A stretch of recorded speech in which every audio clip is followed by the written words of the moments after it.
Well, if you have any plans, you probably want to knock them out over the next few hours. We are largely dry with actually a few sun breaks right now, but the weather goes downhill by tomorrow morning. We're talking about the possibility of a lot of rain, and some of it's going to be pretty heavy. Right now, though, partly sunny skies in Seattle, 67 degrees, a touch below average, but it feels pretty nice out there. And area-wide, we have temperatures in the 60s and even a few lower 70s. Good afternoon in Chehalis, Olympia, and Puyallup, all sitting at 70 degrees right now, 69 in Renton and Tacoma. Good afternoon in Bremerton, 67 degrees. So the temperatures are mild. It's dry. There is that cloud cover starting to stream in, though. But notice nothing showing up on radar right now. That changes, though, within just 12 hours. We're monitoring a pretty strong atmospheric river. This is what you see out over the Pacific. Notice those blue colors, the green colors. That is that rich, deep subtropical moisture that has its eyes set on the Pacific Northwest, and it's going to continue racing off to the northeast, crashing into the coast by tomorrow. And this means we're going to see that possibility of some heavy rainfall at times.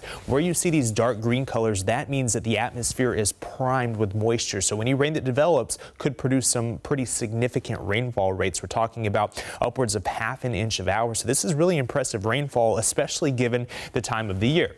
Moderate to heavy rain is expected Thursday, Friday, and possibly into Saturday as well. Widespread 3/4 to 1.25 inches of rain are possible, with isolated amounts exceeding 1.5 inches of rain. Again, given the June standards, this is quite a bit of heavy rainfall. And because of that heavy rain, there is a low-end river flood risk. Some of the rivers could approach flood stage, low flood stage by Thursday night. So this is something we're going to keep a close eye on. There's also that possibility of some ponding on area roadways, so you want to make sure that you are just aware of your surroundings if you live near creeks or rivers. And when you get out on the roadways, you want to give yourself a little extra time. And if you were to come across a roadway covered by water, you want to make sure that you turn around. There's also an elevated landslide risk because of the heavy rain that we've seen throughout the months of March, April, May, and this additional rain. And the increased risk is going to be for those steep, unstable slopes. So if you live near an area that has the pretty steep slopes, you just want to keep an eye on everything because there's that possibility. Dry tonight, rain chances start to increase for the coastal areas in Olympic Peninsula around 8 a.m. tomorrow. Watch what happens. This overspreads pretty much the entire region, including Puget Sound, up into the foothills of the Cascades by lunchtime.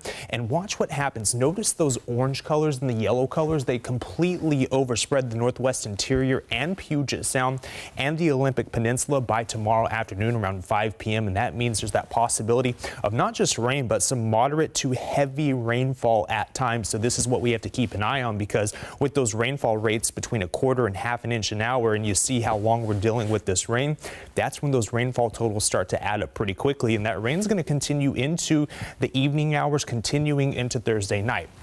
This is around midnight. You can see a gradual drying trend from the Olympic Peninsula toward the south and the east, but we're still holding on to some of that rain for central and southern Puget Sound, extending into the foothills and the Cascades. And we see a brief break by Friday morning, but more precipitation works its way in by Friday afternoon, and some of it could be moderate, possibly heavy at times. 1 to 2 inches, a real possibility for Puget Sound. This continues. This is for the entire end of the weekend. So 1 to 2 inches are possible, with 3 inches for the foothills as well as the Cascades and the Olympics. That's where that heaviest rain is going to fall. 7-day forecast shows temperatures do come down with the rain. We're going to stay in the 60s over the next few days. I think we'll salvage Sunday, though we should have some sun breaks by the afternoon.